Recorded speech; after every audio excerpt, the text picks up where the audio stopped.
बिस्मिल्लाहिर्रहमानिर्रहीम, अस्सलाम वालेकुम। प्रोग्राम मुकाबिल के साथ मैं हूं सरवत फरीम। रऊफ क्लासरा और आमिर मतीन साहब भी हमारे साथ स्टूडियोज में मौजूद हैं। हमने देखा कि 7 महीने के बाद वफाकी काबीना का इजलास हुआ। वज़ीर आज़म की ज़ेर सदारत और काबीना की जानिब से मुकम्मल एतमाद का इजहार भी किया गया।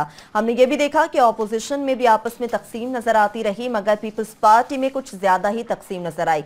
गुज़श्ता रोज हमने जिक्र किया राजा परवेज अशरफ के उस बयान का जिसमें कहा गया कि वज़ीर आज़म के पास मुस्ताफी होने के अलावा कोई दूसरा रास्ता नहीं, मगर खुर्शीद शाह साहब कहते हैं कि पाकिस्तान पीपल्स पार्टी की जानिब से वज़ीर आज़म से इस्तीफे का किसी किस्म का कोई मुतालिबा नहीं किया जा रहा। सेनेट की कायमा कमेटी बराए खजाना का इजलास हुआ, जहां पर ऑफशोर कारोबार के हवाले से तहलका खेज इंकशाफात भी किए गए और कानूनी हुक्काम भी मौजूद थे, सेनेटर्स मौजूद थे। कानूनी हुक्काम ने जब ब्रीफिंग दी कमेटी को तो कहा गया कि ऑफशोर कंपनी से यानी कि ऑफशोर कारोबार करना कानूनी है। अगर हमारे कवानीन ही ऑफशोर कारोबार को बिल्कुल जायज करार देते हैं तो फिर तहकीकात किस लिए और इन तहकीकात का फायदा कहां पर। हमने ये भी पहले बात की कि पहले डॉक्टर वकार मसूद की जानिब से सेनेटर्स पर चढ़ाई की गई, मगर आज हमने देखा कि सेक्रेटरी निजकारी हैं अहमद नवाज सुखेरा, उनकी जानिब से भी सेनेटर्स को चुप लगवा दी गई। और ये विफाकी ये जितने भी सेनेटर्स हैं ये विफाकी सेक्रेटरीज के सामने आखिर क्यों खामोश रहते हैं, इसके पीछे भी एक बहुत बड़ी स्टोरी है, वो यकीनन हम क्लासेस साहब से जानेंगे। क्लासेस साहब,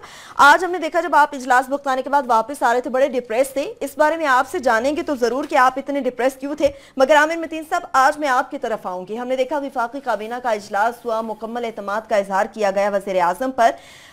ये जो रिपोर्ट्स इस वक्त सामने आ रही हैं उससे आपको क्या लगता है कि क्या हुकूमत की जानिब से कोई फ्लेक्सिबिलिटी दिखाई जाएगी, टीओआरस पर क्या मुशावरत की जाएगी अपोजिशन के साथ?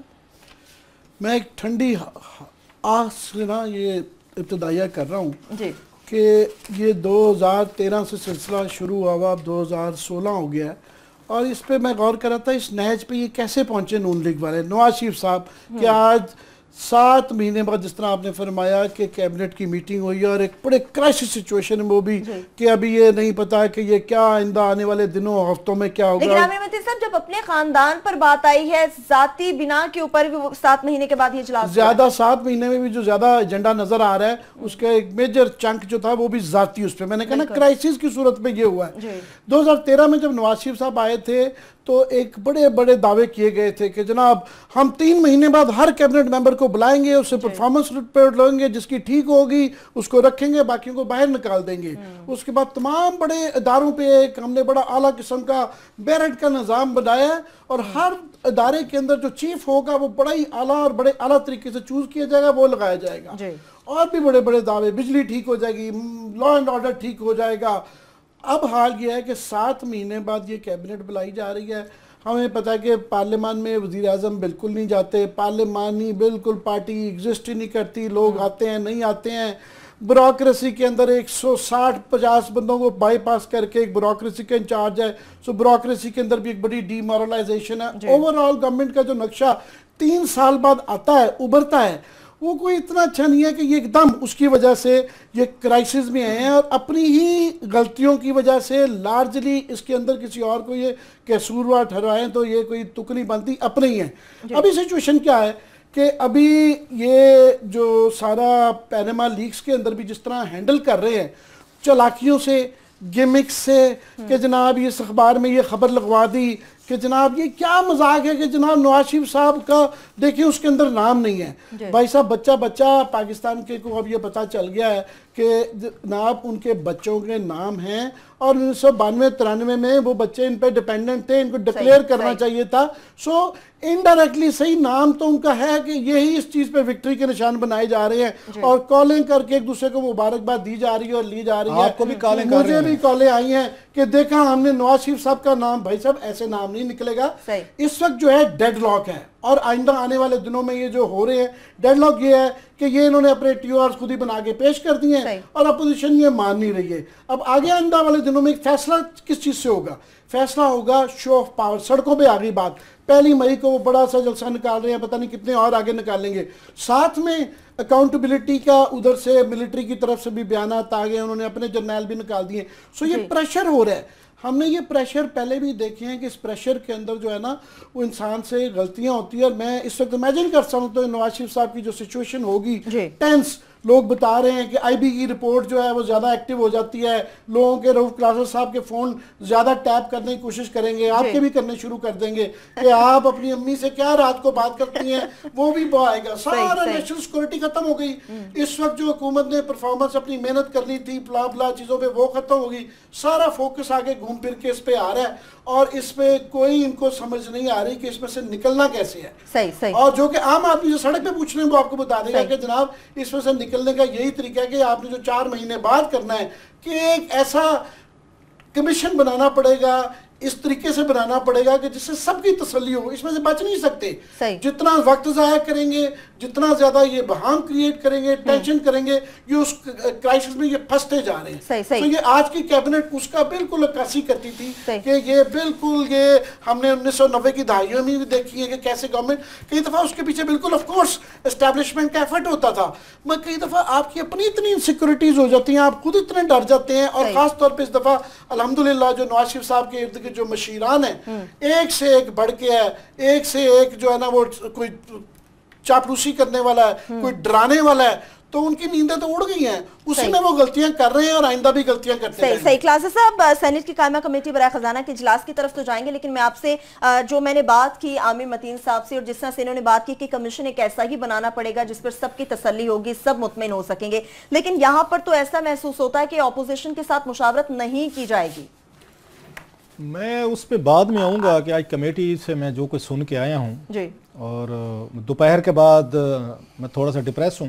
होना नहीं चाहिए क्योंकि हम भी साफ ही कसाई की तरह हो जाते, जिसने रोज़ाना एक जानवर ज़िबा करना है, उस पर उसने कलमा पढ़ना है, उसको ज़िबा करना है और फिर उसके बाद उसने गोश्त बेचना है। उसकी कोई उस जानवर के साथ हमदर्दी नहीं होती कि इसका लहू बह गया, इसके भी फैमिली होगी, इसका आगे पीछे होगा। नो, सेम हमारी सूरत हाल होती है सहाफ़ियों की भी। हम भी आप ये कह सकते हैं बेहिस हो जाते हैं स्कैंडल कर करके। डेली हमारे स्कैंडल है, खबर है, अगर हमने दिल लगा लिया उस स्कैंडल के साथ, खबर के साथ, या दिल दुखना शुरू हो गया तो अगले दिन हम स्टोरी नहीं कर सकते। लेकिन बाज़ दफ़ा ऐसे वहाँ पे वो शाख्स आते हैं, आपके सामने चीज़ें आती हैं कि मेरे जैसा बंदा जो है जो खबर के मामले में, स्कैंडल के मामले रुथलेस हूँ लाइक ए डॉक्टर, मैं फिर भी वहाँ पे जो आज कमेटी मीटिंग में मैंने सुनी है चीज़ें, वहाँ पे बैठ के ऑब्जर्व की हैं, और जैसे वहाँ पे हंसी खुशी एक अब मैं कोई इंतहाई एक पार्लिमानी लफ्ज़ इस्तेमाल करना चाहता हूँ ताकि क्योंकि कल भी कमेटी का इजलास होना है, ये ना हो जैसे चौधरी निसार अली खान साहब जब ये पब्लिक अकाउंट्स कमेटी के चेयरमैन थे तो जब भी रोज़ाना आते थे उस दिन मेरी उसमें खबर छपी हुई होती थी उनकी उस कमेटी पे, और वो बैठ के 10 मिनट मेरे खिलाफ तकरीर करते थे कि 90% मीडिया तो बिल्कुल ठीक रिपोर्ट करते हैं, लेकिन 1% शरपसंद बैठे हुए हैं वो करते हैं। ये पूरा 4 साल चौधरी साहब के दौर में ये डेली ये चीज़ होती थी। अब मैं नहीं चाहता कि जब मैं कल जाऊं फिर वहां पे सेनेट की स्टैंडिंग कमेटियां फाइनेंस में तो मेरे खिलाफ ही 3-4 सेनेटर्स जो हैं वो ये तकरीर करें जनाब कि ये कैसे कैसे लोग आ जाते हैं, इजाजत देते हैं, ये बैठ के हमारे ऊपर कमेंट करते हैं। खैर मैं उस पर थोड़ा सा आगे बात करता हूं। लेकिन हम जानना ही चाहेंगे कि आप इतने डिप्रेस थे, क्यों थे, आखिर क्या ऐसी बड़ी बात थी जो आपने महसूस की? और आपने बड़ा अहम सवाल पूछा। आपने ये कहा आमिर साहब से कि अपोजिशन जो है ये मुख्तलिफ किस्म के ये फिलर्स छोड़ रही है, बयान दे रही है। बिल्कुल ऐसा ही है। मसला मैं अब जरा अपोजिशन को जरा थोड़ा सा एक और तरीके से मैं एक्सप्लेन करता हूँ। आपको याद होगा एतजाज़ अहसन साहब ने ये अटैक शुरू किया नवाज शरीफ साहब की फैमिली पे, उनके बच्चों पे, विद फैक्ट्स फिगर, और मजा आ गया सुन के। उनसे हमने लर्निंग की और पूरे मीडिया ने उनको टाइम भी दिया।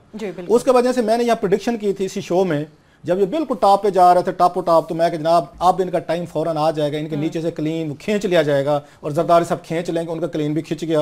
अब उनकी इधर उधर वो दाएं बाएं मार रहे हैं, कोशिश कर रहे हैं, लेकिन एतजाज़ अहसन से बात नहीं बन रही। सबको पता है उन्हें अभी कमीशन की कोई जरूरत नहीं है, छोड़े पड़े गए। और उसके बाद नवाज शरीफ साहब सिर्फ अपने एसेट डिक्लेयर कर दें, खत्म, उनके नजदीक मामला खत्म था। जाती मसला था बिटवीन एतजाज़ अहसन और नवाज शरीफ साहब को, खत्म, मतलब बाकी किसी का ताल्लुक नहीं। उन्होंने ऐसे एक्ट किया। चलो एक काम ये हो गया। एक काम कल राजा परवेज अशरफ साहब ने किया है, उन्होंने कहा जनाब कि वज़ीर आज़म नवाज शरीफ पाकिस्तान को बदनाम कर रहे हैं, इनको इस्तीफा दे देना चाहिए। बिल्कुल।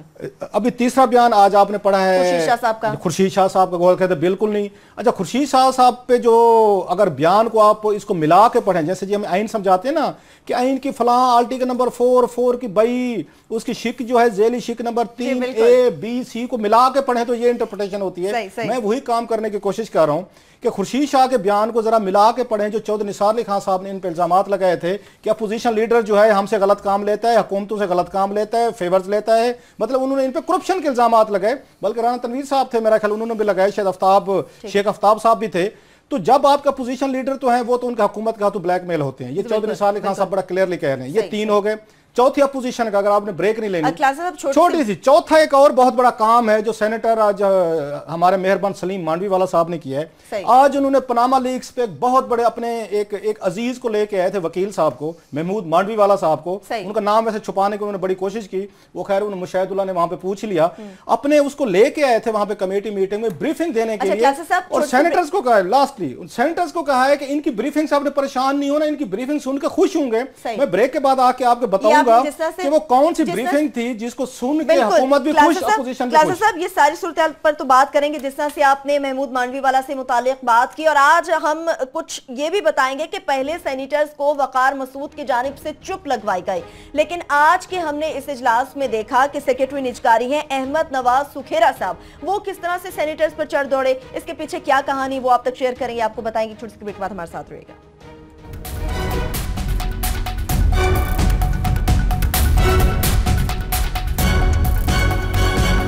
हम एक बार फिर से आपको खुशामदीद कहते हैं। आमिर मतीन साहब आपकी जानिब तो आएंगे, लेकिन क्लासेस साहब ब्रेक पर जाने से पहले कुछ आप सलीम मांडवी वाला और उनके कोई रिश्तेदार थे महमूद मांडवी वाला, वो भी तशरीफ लाए थे, आप उनके मुतालिक कोई बात कर रहे थे। पता नहीं वो उनके रिश्तेदार हैं या वो जो भी हैं, लेकिन महसूस हो रहा है, मैं इसलिए मैं जान मुझे पता नहीं है ना, मैं इसलिए कह रहा हूँ।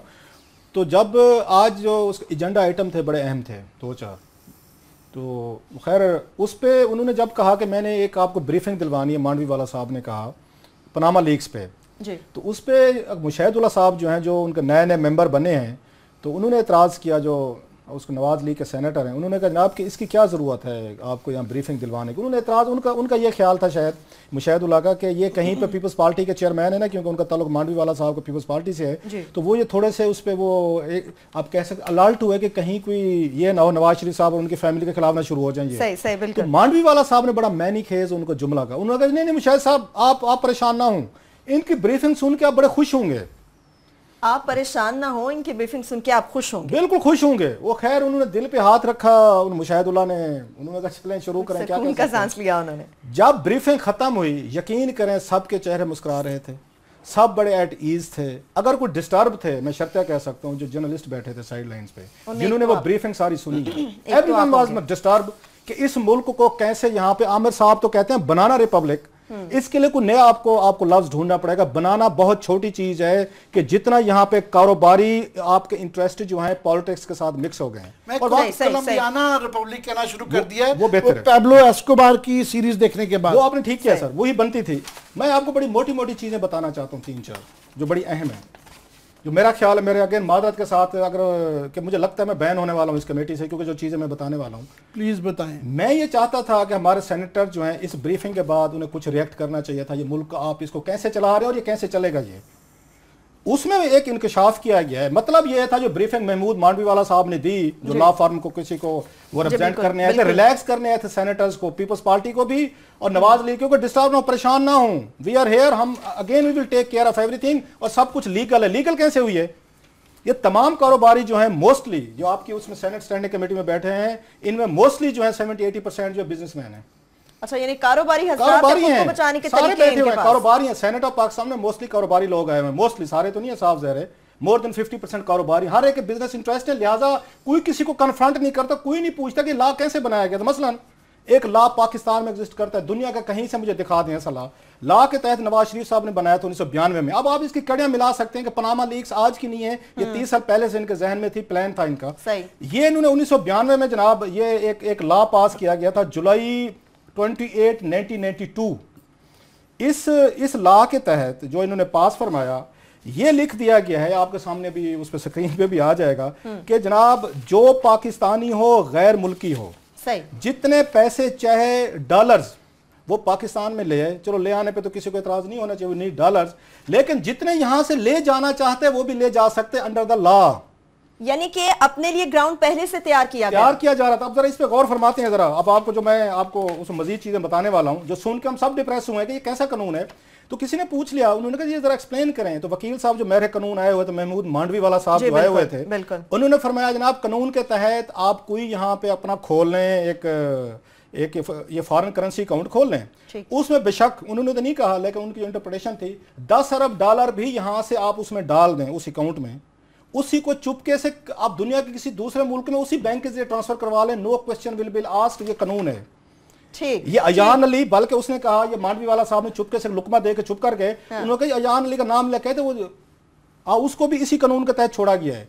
मतलब यह है कि ये जो कानून 92 में इन्होंने बनाया था नवाज शरीफ साहब ने, इसके तहत वो ये कहते हैं कि जितने डॉलर्स पाकिस्तान से कोई बंदा without any limit, no limit, ये कानून में कोई लिमिट नहीं दी हुई, उससे कोई सवाल नहीं पूछा जाएगा, कोई क्वेश्चन नहीं किया जाएगा ये पैसे कहां से आए हैं, किधर से लिए हैं, कत्ल करके लिए हैं, भत्ते करके लिए हैं, डाके मारे हैं, चोरियां की हैं, आपने बिजनेस किया, what ever you have done it, account में डालें, अपना फॉरेन करेंसी अकाउंट खोलें, उसमें ले जाएं। तो उसमें किसी ने एक सवाल पूछा बड़ा अहम, उन्हें एक हमें बात बताएं कि आप तो ये कहते हैं कि यहाँ पे एक लिमिट है, $10,000 से ज्यादा आप ले नहीं जा सकते। अगली दफा मैं कानून लेके जाऊंगा एयरपोर्ट पे, मुझे किसी ने रोकने की कोशिश की, I will show them this law कि आज के बाद जिसका जितना जी चाहे वो डॉलर लेके जा सकता है, ये कानून में नवाज शरीफ साहब ने बनाया हुआ है।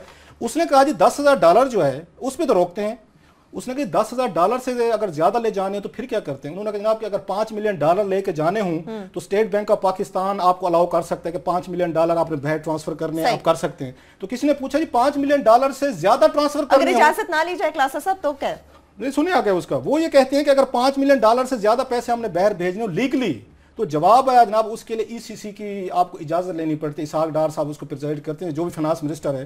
उन्होंने कहा जनाब इसके बाद उन्होंने कहा जनाब अगली बात सुन लें, फिर स्टेट बैंक के आए हुए थे वहां पे, उन्होंने ब्रीफ किया है। उन्होंने कहा अगली बात ये सुन लें, आप हमसे इजाजत ना भी लें, $5 मिलियन की भी ना लें, $10 मिलियन की ना लें, आपका जितना जी चाहता है पैसा ले जाएं, आपको अंडर दिस कानून जो नवाज शरीफ साहब का है इसके तहत आपको कोई नहीं रोक सकता। सर इससे बड़ी उन्होंने फिर एक और बात की, इसका मतलब यह है जितनी मनी लॉन्ड्रिंग है आप दुनिया में पाकिस्तान से कर सकते हैं, जितना पैसा ले जाना वो मुल्क पूछ लेंगे। 9/11 के बाद दुनिया बदल गई है, सारे कवानीन उन्होंने चेंज किए हैं ये मनी लॉन्ड्रिंग पे, वो मुल्क पूछ लेंगे, अमेरिका पूछ लेगा, ब्रिटेन, यूरोप कि ये पैसे कहां से आ रहे हैं। पाकिस्तान से जितने बिजनेसमैन, आपकी ब्लैक मनी है, आपकी लीगल मनी है, वट एवर है, ये कानून नवाज शरीफ साहब बनाया था 92 में। अब आते हैं थोड़ा सा पनामा लीक्स पे। उन्होंने ये फरमाया बड़ा नॉर्मल से अंदाज में, और जो उनको ब्रीफ करने वाले थे बड़े, ये पते कौन थे स्टेट बैंक के, वो सईद अहमद ये थे, डिप्टी उनके जो आए हुए थे ये गवर्नर, उनका नाम निक नेम जो है नून है, उनके बारे में कहते हैं सईद अहमद नून, नून लीग। वही साहब है जिनका नाम आया हुआ था कि हुदैबिया के वो मनी लॉन्ड्रिंग जो नवाज शरीफ साहब की मुबैना होती रही है, उसके अंदर इनके हाथों रोल है। अच्छा उसके बाद गवर्नर कौन है? अशरफ वुत्रा साहब है, बिद्रा साहब, उनका सुन लें। अरशद शरीफ उन पर स्टोरी कर चुके, वो फैसल बैंक के, वो उस फैसल बैंक में थे जब $20 मिलियन का नवाज शरीफ साहब के लिए कंसोर्शियम बना के एक लोन अप्रूव किया गया था, जिसका अपना स्कैंडल है। स्टेट बैंक को कौन चला रहा है?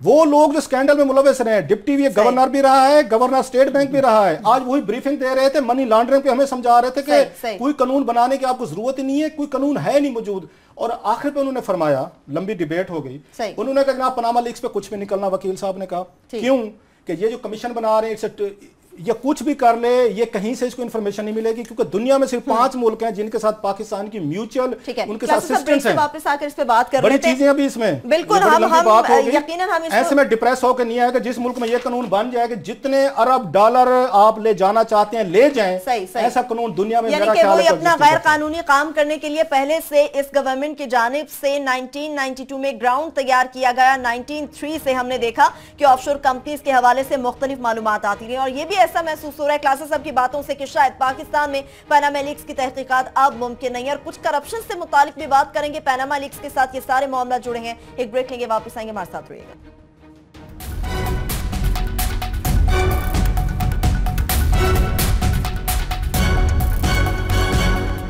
ब्रेक के बाद एक बार फिर से आपको खुशामदीद कहेंगे। क्लासेस अब ब्रेक पर जाने से पहले जो बातें आपकी सुनी 1992 के कानून के मुतालिक आपने बताया, उससे तो ऐसा महसूस होता है कि इस मुल्क की अशराफिया ने ऐसे ऐसे कानून बना लिए जो खुद उन्हीं को तहफ़्फ़ुज़ फराहम करते हैं। मुझे इसमें कोई शक नहीं रहा, जो मैंने 3 घंटे वहाँ पे सुनी है ब्रीफिंग। दुख मुझे और चीज़ का हो रहा है अपने सेनेटर से माजरत के साथ, कि वो ये सारी ब्रीफिंग सुन रहे थे and they were getting happy and relaxed कि इस मुल्क में कानून है, कानून के तहत कुछ भी किसी का नहीं बिगाड़ा जा सकता। You are the law makers. अगर ऐसे कानून नवाज शरीफ साहब ने बनाए थे अपने दौर में 1992 में, लेके आए थे 28 जुलाई को, इसको रिविजिट करना चाहिए। किसी एक ने भी नहीं कहा कि हम इस कानून पे अपनी तजावीज़ डालेंगे, अपनी अमेंडमेंट डालेंगे और इसको चेंज करवाएंगे। ये मुल्क के खिलाफ आपका कानून है, स्टेट के खिलाफ, ये सोसाइटी के खिलाफ है कि स्टेट बैंक ये कह रहा है कि जनाब जितने डॉलर्स आप ले जाना चाहते हैं ले जाए। फिर हमें क्यों बताया जाता है कि $10,000 से ज्यादा ले जा सकते आप? अच्छा एक और उन्होंने बड़ी अहम बात की, उन्होंने जनाब ये जो 92 का कानून है, जितने भी कस्टम लॉज बने हुए हैं, जितने फॉरेन एक्सचेंज लॉज बने हुए, ये उनको ओवरराइड करता है। ये उन्होंने उनके जो मांडवी वाला साहब के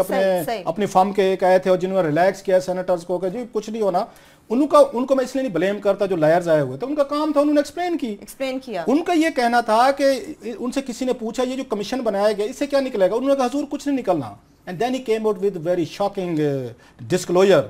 उन्होंने ये कहा कि आपने जो कमीशन बनाया, अगर इन्वेस्टिगेशन के लिए इसको डिटेल चाहिए कि फलां मुल्क में ऑफशोर कंपनीज हैं, बिजनेस हैं, हमें मालूमात दें, आप तो मालूमात उनसे ले नहीं सकते क्योंकि पाकिस्तान के म्यूचुअली असिस्टेंस के मुआहदे सिर्फ दुनिया में 5 मुल्कों से हैं। सही। मतलब हमारे फ्रॉड देखें, हमारी ब्यूरोक्रेसी के और हमारी रूलिंग लीड के, चाहे सिविल मिलिट्री हमारी रूलिंग लीड भी है, इनके फ्रॉड देखें। इन्होंने दुनिया के आपके 210 मुमालिक हैं, सिर्फ 5 मुल्कों के साथ म्यूचुअली असिस्टेंस के हमारे मुआहदे हैं। उसमें आपका तुर्की है, चाइना है और उसके बाद मेरे ख्याल श्रीलंका है, एक आध और मुल्क हैं। उनका ये कहना था कि हिज एक्सीलेंसी ये जो कमीशन है ये अयवाश है।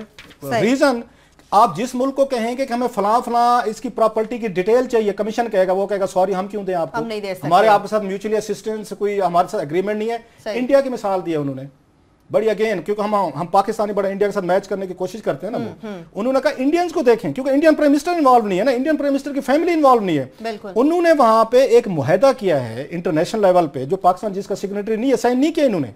उस मुआहदे के तहत 2017 से इंडियंस जो हैं वो जब भी चाहेंगे दुनिया के किसी भी बैंक से, किसी भी शहरी की, पूरे 1.5 अरब की उनकी आबादी है, वो किसी की इंफॉर्मेशन, उसके बैंक अकाउंट्स, उसकी ट्रांजैक्शन, वो पिछले 50-60 सालों की वो ले सकेंगे कि किस किस शहरी के किस किस बैंक में पैसे थे, कब से थे, वो कैसे ट्रांसफर हुए।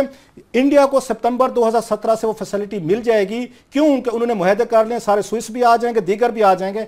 लेकिन हमारे हुक्मरानों ने, इन्होंने आज तक कोई ऐसा मुआहदा नहीं किया। इसाक डार साहब करना चाहते थे, मुकर गए थे, आपको पता है, स्विस से में आने का खतरा। ये मैं लास्टली इसको सम अप करता हूं, कहने को बहुत कुछ है। मैं चाहता हूं आमिर साहब से आप ये पॉलिटिक्स और उस पर बिजनेस पे जाएं। लास्टली मैं कहूंगा तमाम बिजनेसमैन हैं, मादरत के साथ सलीम मांडवी वाला साहब हैं, ये खुद बहुत बड़े बिजनेसमैन हैं।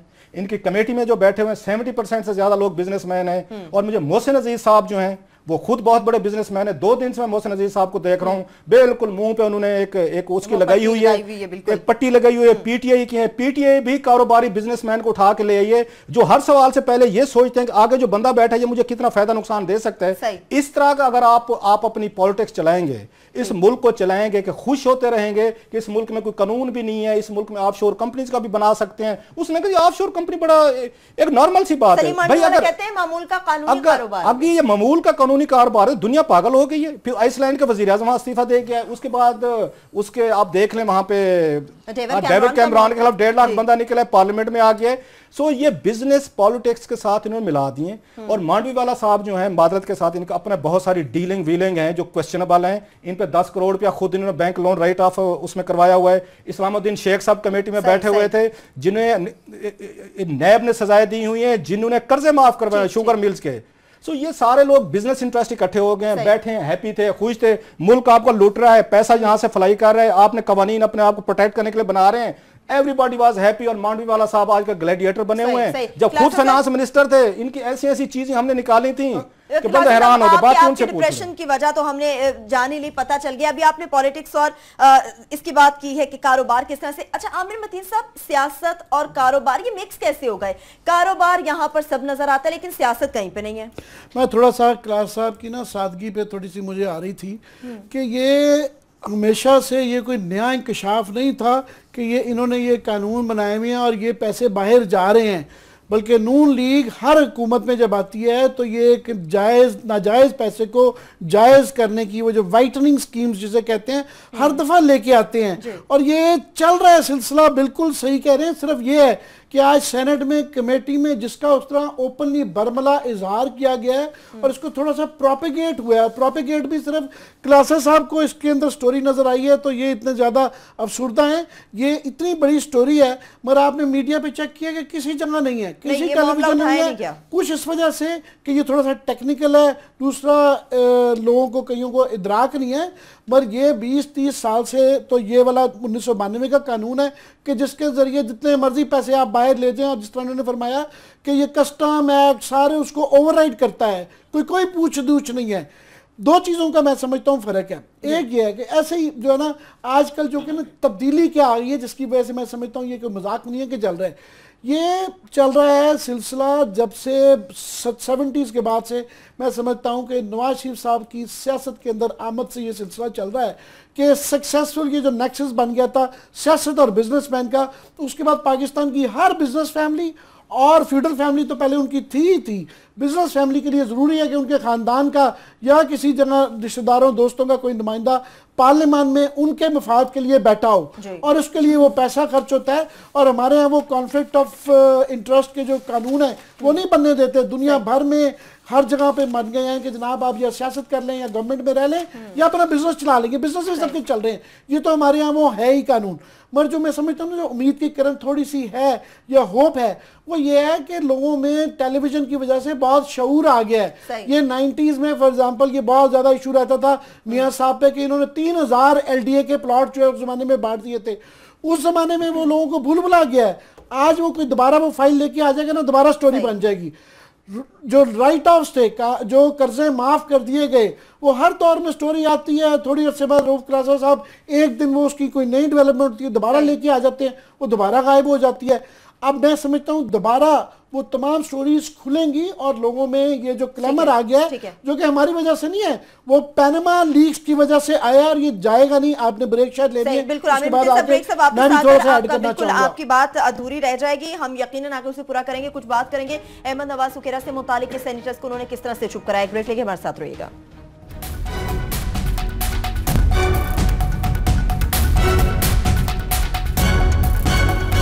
ब्रेक के बाद एक बार फिर से आपको प्रोग्राम में खुशामदीद कहते हैं आमिर मतीन साहब। एक तो आपकी बात अधूरी रहेगी, दूसरी बात आपने की कि टेलीविजन की वजह से अवाम को शऊर आ गए, मगर अवाम तो यहाँ हमें कहीं नजर नहीं आ रही। कोई मुजाहरा कोई एहतजाज हमें अवाम का नजर नहीं आता। ये माशाल्लाह ये जो F9 पार्क में इकट्ठे जो हुए थे तो जमातों ने इकट्ठा कर लिया ना, जमातों में ये 1 मई के अंदर इकट्ठा हो रहा है, सारी अपोजिशन जो कर रही है।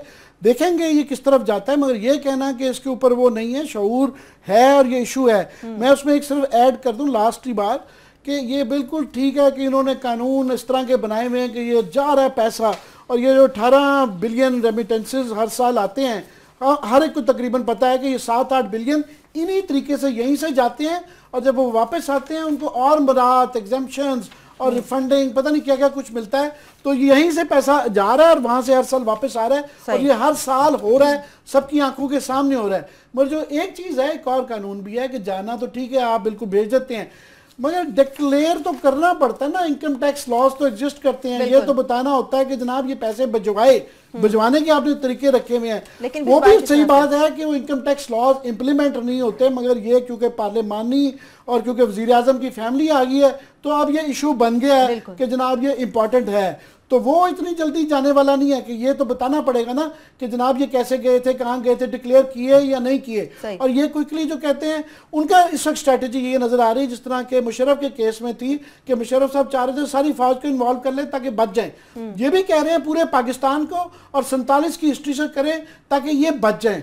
हमारा कहना यह है कि नहीं जनाब, आपको प्राइम मिनिस्टर का फौरी तौर पे इसलिए करने की जरूरत है क्योंकि वो एग्जेक्टिव अथॉरिटी रखते हैं, वो मुल्क को रन कर रहे हैं। उनके ऊपर जो इनका फेमस होता है कि वो मैकबेथ की बीवी के ऊपर, बादशाह की बेगम के ऊपर शक नहीं किया जा सकता। जो सीजर के ऊपर यहाँ शक जब आ गया है तो उनको या रिजाइन करना पड़ेगा या क्लियर करना पड़ेगा, और ये जल्दी करना पड़ेगा। ये नहीं है कि वो 2 साल मजीद अपने करवा लें अगर उस चीज के अहल नहीं थे। सो उनका फैसला पहले करना पड़ेगा, और उसकी लीगल कानूनी इखलाकी बात नहीं, मैं कानूनी रिक्वायरमेंट। वही बात है ना जिस तरह से अपोजिशन ये बात करी आमिर मतीन साहब के 47 से आप तहकीकात का आगाज करवा लें, लेकिन इस वक्त चूंकि वजीर आजम उनकी फैमिली का मामला है तो इसको पहले और जल्द और हंगामी बुनियादों पर हल करना होगा। क्लासा साहब, वक्त की कमी का सामना है, लेकिन जिस तरह से आपने बताया कि आज ब्रीफिंग में जो बातें हुई, सेनेटर्स को जब ब्रीफ किया गया, सेनेटर्स खुशी से निहाल हो गए, लेकिन आज ये भी तो हुआ कि अहमद नवाज सुखेरा साहब को भी आपने देखा, उन्होंने किस तरह से सेनेटर्स पर चढ़ाई की, जरा वो भी हमें बताएं।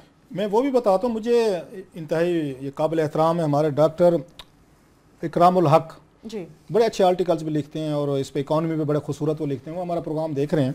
उनका मुझे मैसेज आया है, उन्होंने ये बताया, एक नई चीज़ बताई है उन्होंने, जो हमने बात की है उस पर एक्ट पे जो नवाज शरीफ साहब ने 1992 में बनाया था, जिसके तहत इन्होंने कहा जनाब के एक यहाँ अकाउंट अपना खोलें, उस अकाउंट किसी बैंक में, बार्कले बैंक में खोल रहे हैं, किसी में खोलें, बट जो भी अकाउंट होगा उसको दुनिया के और हिस्से में ब्रांच में ट्रांसफर करा लें, आप पे कोई पूछताछ नहीं है।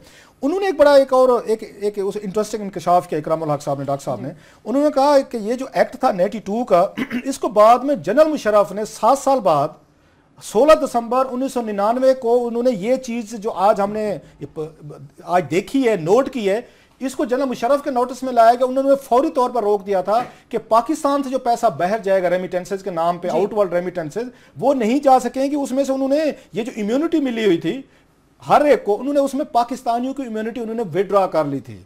ये उनका कहना है, डॉक्टर इकरामुल हक साहब का। सो 7 साल तक उनके बकौल ये लॉ चलता रहा है। एक चीज, अब मैं आता हूं इसके स्कैंडलस साइड पे। अगर इस बात का पता डॉक्टर इकरामुल हक साहब को है कि उन्होंने फौरन हमारा प्रोग्राम देखा, उन्होंने हमें मैसेज किया कि इसको मुशर्रफ ने आके ऑर्डिनेंस के जरिए चेंज किया। आज deputy governor state bank of Pakistan थे, जिनको इसका पता होना चाहिए कि ये ट्रांजैक्शंस हो रही हैं, वो मसूफ हम ब्रीफिंग में मौजूद थे, वो चुप रहे हैं। उन्होंने ऐसे एक्ट किया है कि दैट्स द फाइनल वर्ड, ये ऐसे चल रहा है। उसमें फाइनेंस मिनिस्ट्री के लोग थे, वो चुप रहे हैं। लॉ मिनिस्ट्री के थे, उन्हें नहीं पता था। उसके बाद SCCP वो बैठे हुए थे, उन्हें नहीं पता था।